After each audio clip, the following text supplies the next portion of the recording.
Rural Heritage on RFD TV is brought to you by Rural Heritage Magazine, a bi-monthly magazine featuring articles about farming and logging with draft animal power, small-scale diversified family farming and homesteading, and other aspects of our rich rural heritage.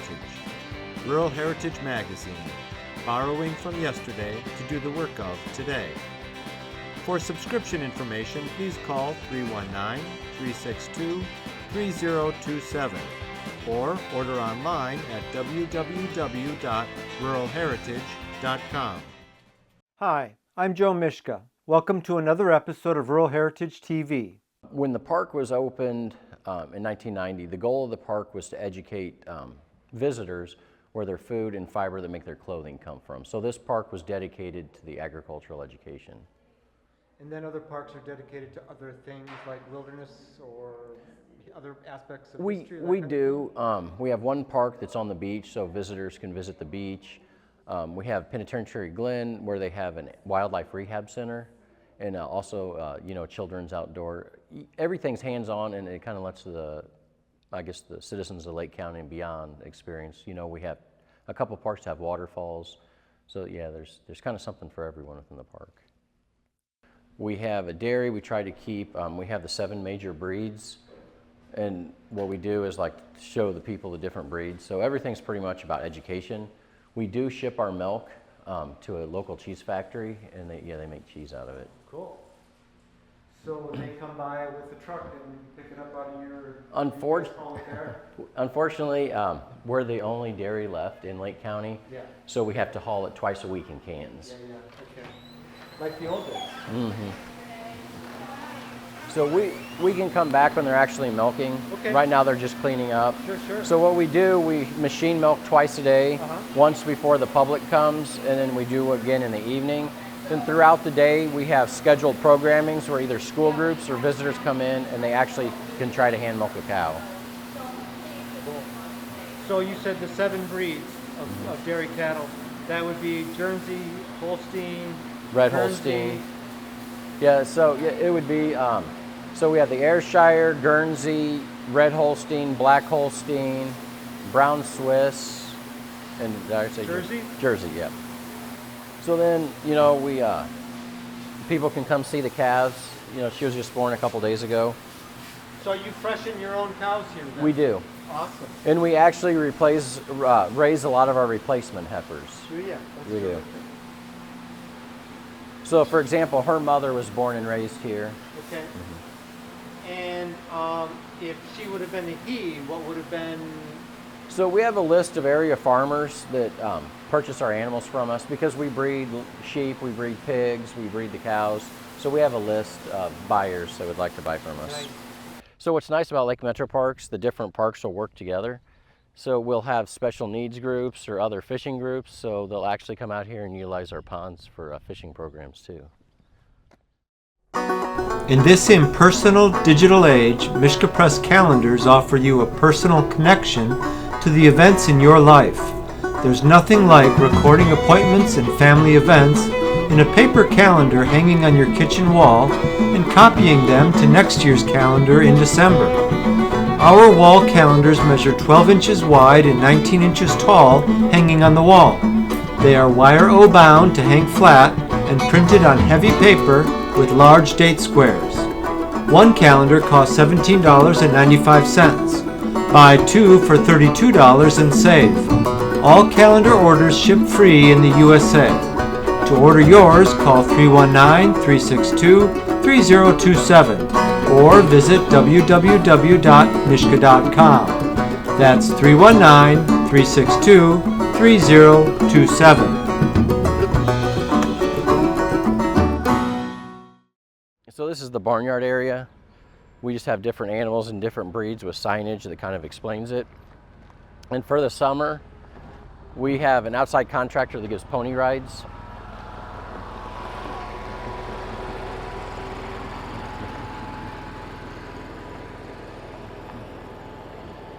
So currently we're at the point in the day where we're just kind of feeding, getting ready to open at 9. Sure. So we're open 9 to 5 every day except Monday. We're closed on Mondays to try to get projects done behind the scenes. Sure.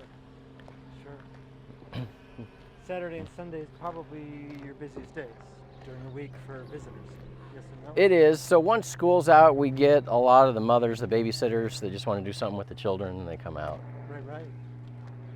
Then we keep sows on premise, so we breed them, and then in the well-bred shed, you'll see is where they farrow, and we actually have what's called a pig cam, so you can get on the internet, log on and see 24 hours a day, watch the piglets. Cool. And where's the farrowing? It'll be down below. Okay. After the Woodland Center, we'll head down there. Okay, great. And I grew up on a hog farm. We farrowed to finish when I was a little kid, but I don't know. We had Yorkshire and Duroc. Okay. Are these Hampshire? Yeah. So we have a Hamp, we have a Berkshire there, we have a Duroc, and we also have a Yorkshire. And that's a Hampshire there. The black one. There's the Hampshire. And that's the that. Berkshire. Okay. Yeah, and the Duroc is kind of That hiding. Berkshire looks like an old style. Are they old style? Yep. There's kind of two lines now. There's more modern and a more old style. In a lot of our baby programs, we have in the spring we do all the lambing, the piglets. The baby animals are always a hit with everybody. Yeah, you bet.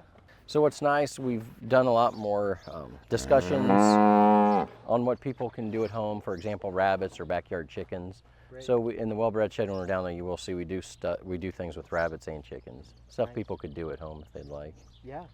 And what's kind of neat, I heard a statistic one time, people in the Cleveland area are 5 generations removed from farms already. Yeah. So it's kind of neat to see people make the connection. Kind of true. There's so many misconceptions on agriculture. Right. So it's nice to see people come here and kind of those, wrong information kind of gets corrected. Right. Yeah, in terms of the economics and the culture, as well as just the where your food comes from. Exactly. It's amazing how many people think getting the wool hurts the sheep. Yeah. And actually, it's just like a haircut. Right. So when they leave, the sheep's happy. It has a haircut, and we can make, the different yarns and things from the wool. Yeah. And what's kind of special, the park's been here long enough. You're starting to see generations come. Parents that came here on field trips. Yeah. Starting to bring their kids. Sure. That's wonderful.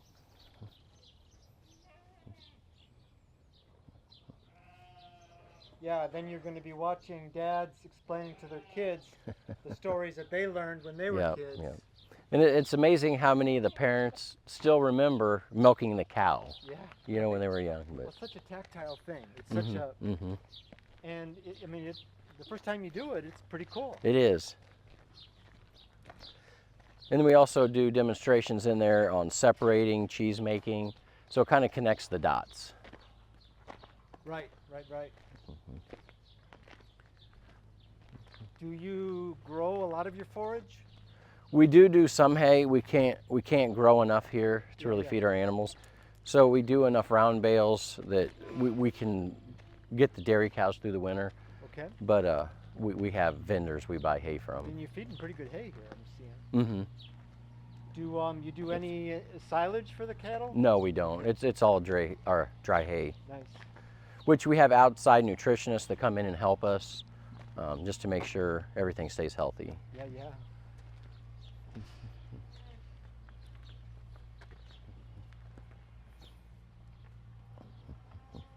And we have a local farm. The alpacas here just seasonally, spring to fall. Okay. Then they go back to his farm. They're such a cool animal. They are Dr. Seussish.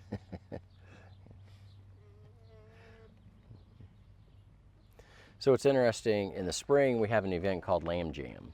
Okay. It kind of celebrates the lambs, but it also gets into the fiber. So they may see the wool versus alpaca, and they get to see spinning, weaving, the kids get to do felting. So actually hands-on activities with the wool. Nice.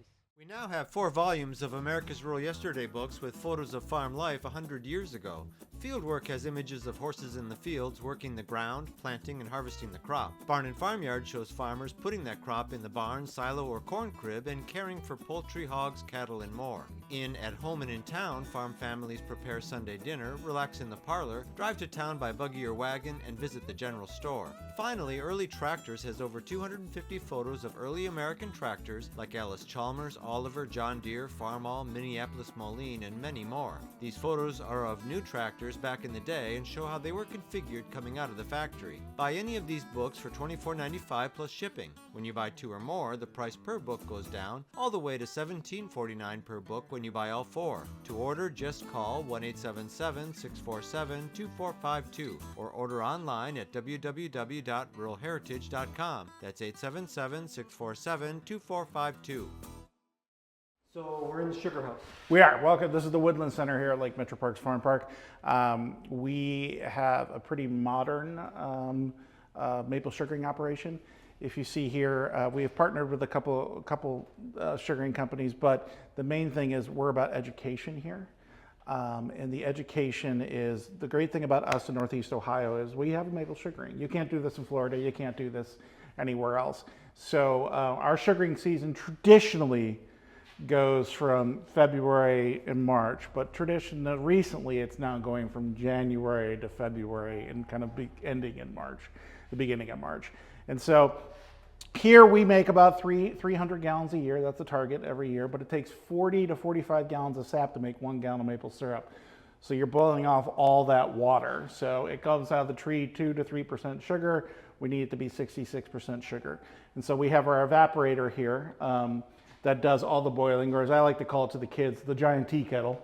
And when we get our sap from our sugar bushes, we send it through our reverse osmosis machine. And so what a reverse osmosis machine will do is it will actually take out a lot of the water for us.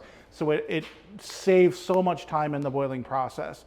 And so it'll go into that 2% sugar, it'll come out 9% sugar, which more than cuts our boiling time in half. Before we had that machine, we only made maybe 100 gallons a year. And like I said, we're making 300 gallons a year now. This year we made actually 334 gallons. That was the final number. So you had a pretty decent sugaring.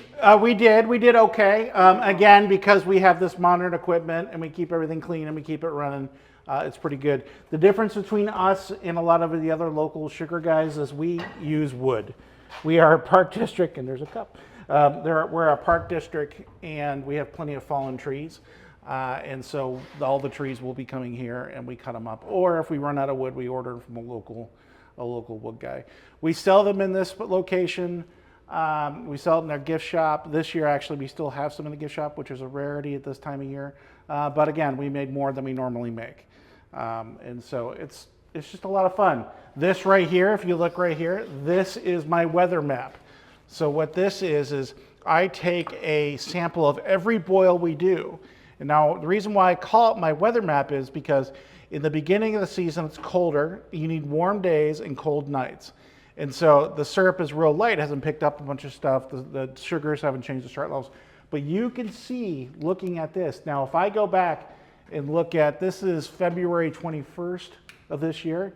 If I look back at February 20th, I can guarantee it was a warm day, because it will get darker because it picks up more stuff, the trees defrost. But then we got a cold spell again, and then it started getting warm again. That's fascinating. So yeah, That's a great illustration. Well, and we have some great volunteers that do how we did it in the sense of where it was and how much we made. The most we made this year in one day was 48 gallons.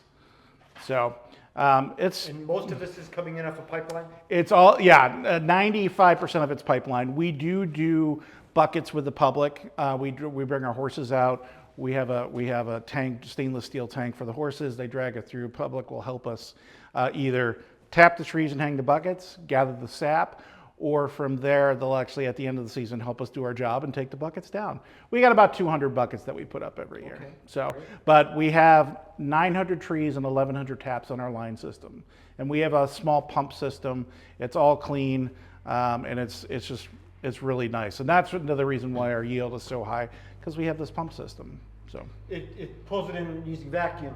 Pulls it in vacuum, and then we have a stainless steel tank out back. When that gets full, there's a level in it, picks on another pump, kicks it straight up, and the gravity feeds it right to these tanks outside. Terrific. That's awesome. You were saying that you're lucky because you have the wood to be able to do a wood burning fire. But that most traditional don't? Most traditionally they'll use heating oil. Okay. Because They'll use heating oil, or some even use natural gas. The reason being is they could literally, and I don't have them up right now, but there's whole digital releases and things like that. But they could just set it in the morning, and I never recommend this, but they could walk away from it and do that. But every year you'll see something that, you'll see a news report go, so-and-so's sugar house burnt down because they've walked away. And it can go from sap to maple syrup, to maple candy, to maple hard candy, to burning a hole and catching your whole place on fire. So, yeah. Right. So it is, once you get into sugaring, it's kind of an addiction. You either like it or you don't like it. So. You're very, very busy for a fairly brief period of time. This is my spring home, as I call it. Right. So, but it's truly here at the farm park, it's truly a team effort, because all the divisions of Farm Park are really involved. The horticultural is involved. They do a backyard, how to do it yourself. The equine department's involved with the horses. The maintenance department's involved with us. Interp is involved for obviously teaching. And then the event staff is involved because we run this. So this is truly a farm park staff event. I just happen to be the figurehead for this one. Do you know about how many cords of wood you go through? Is there any way to we go through 5 cords of wood a year. Do you? We used to go through 10. Really? Yeah, so Before we had the reverse, so it saved us a lot. That door behind you there is our wood room, which is now empty. Okay, sure. We absolutely emptied it this year. And so we get here on good days. I'll get here at 6 a.m., get everything up and ready. The volunteers will arrive about 7:30, 8 o'clock, because it takes about an hour and a half for the yard to run through to get enough for us to start boiling. They'll get here, we'll make breakfast for the volunteers, and then we start going, and we go till we're out of sap. And you were saying that this is a fairly modern setup. Correct. It's the reverse osmosis machine that is the modern. Well, the stainless steel, Okay. the stainless steel setup, the stainless steel hood, the reverse osmosis, the line system, the pumps. The only thing we don't have, and we won't get it, is a steam away hood, because the public love to see the steam of everything. And there are ones where the hood goes directly, like about that high off of the thing, and collects all the steam and gets it away. But for public aspect, they absolutely love the steam. So. It gets pretty muggy in here when it's It going? it has its own atmosphere. And it's interesting because the boiling water, so boiling sap, goes by barometric pressure. We've had it 2 ways. We've had to check it numerous times. We've had the steam in here, and we've opened up the roof and let everything out. Completely changed the barometric pressure in here and syrup. Or we've had a front come through. So we made, I think, it's not written down. Usually we make it about 219, 220. We've had days where we started at 218 and finished at 223 because we've had a storm front come through, and it completely changes it. So you constantly have to measure it. And this is the only way I measure. There's fancy tools and everything, but a hydrometer. Yeah. This thing, as long as you have a new one every year, they're accurate. This thing will never lie to you. And so it's just, you have to pay attention. We think of maple, well, first off, most people misidentify maple syrup because they're used to breakfast syrup, Yep. whatever they buy in the store. Yep. Secondly, we think of it as being not a luxury item, but just kind of an amendment, whereas historically it was an important source of calories. It used to be the item because you could do a lot with it. Right. They would take it down to sugar all the time, and they'd sell it for trading in sugar and things like. I mean, it was the item, and and it's interesting because people go. The one thing I hear all the time from people is, "Oh, that's why it's so expensive." When they see the whole operation, Right. And it's a lot of labor, it's a lot of work, it's a lot of different things, and so it is absolutely natural. It's like honey, Right, exactly. People go, well, what do you add to it? Nothing. We don't add. We're just boiling it down. That's it. Yeah, it's amazing. It really is amazing.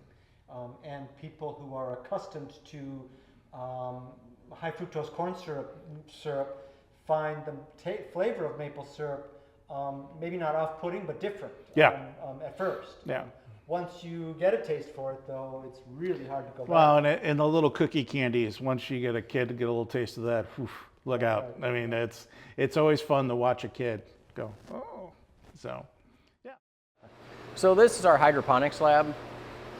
So this is the actual fruit that we sell.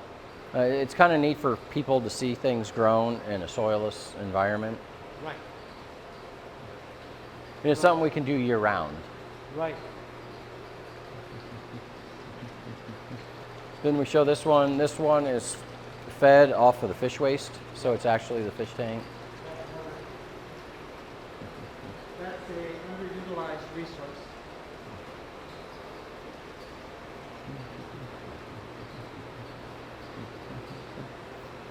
And we even kind of do low tech if someone wanted to just try an experiment at home.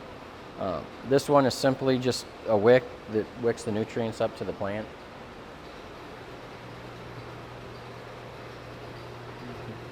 Making it less labor intensive. Mm-hmm. Yeah, I was hoping Valerie would be here today. She's in charge of the greenhouse and gardens. She might be here tomorrow. I'd have to check the schedule. She may be. I mean, that's fine. I'm just saying that I got a second chance. This is kind of a staging area. She's a lot of our planters you see around the park, the staff up here make and they'll take. So right now we're still getting kind of in the swing of that. Sure. Then back here we try to do backyard gardening to just let people see what they can do at home. So this is the organic. It was funny, Valerie was out here yesterday. We were just kind of talking about things and she couldn't be here.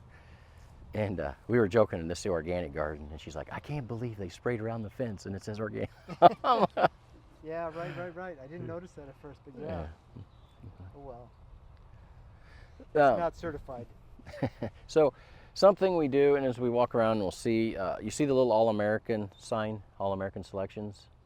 Is that what this little blue and white Yes. is? Yeah, I see. Okay. So what we did, we're actually a site. It's one of their test sites, that little cage back there. There's nothing this year they're trialing, but last year we had certain varieties they trial, and they also send us seeds and plants to put on display, so visitors to the park can actually see a variety they may like and know it's an All-American selection and go look for it. But, do you know what zone you are? oh, I was scribbling. I think we're a 5. I'd have to you might look. be changing too. It seems like they're changing on people.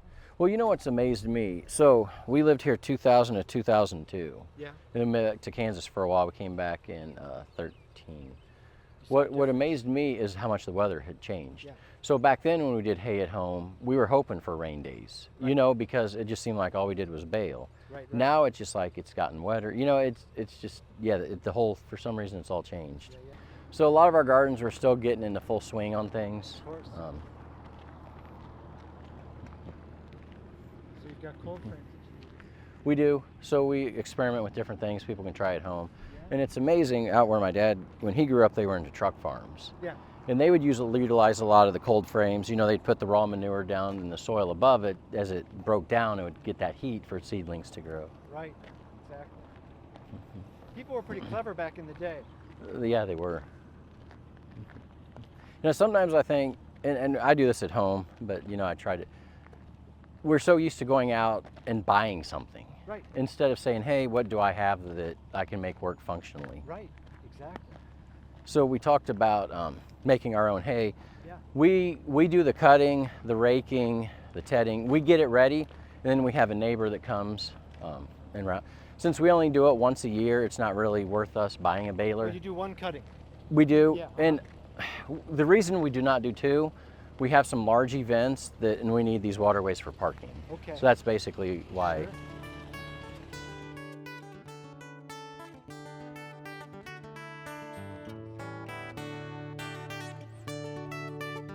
This program is available for purchase.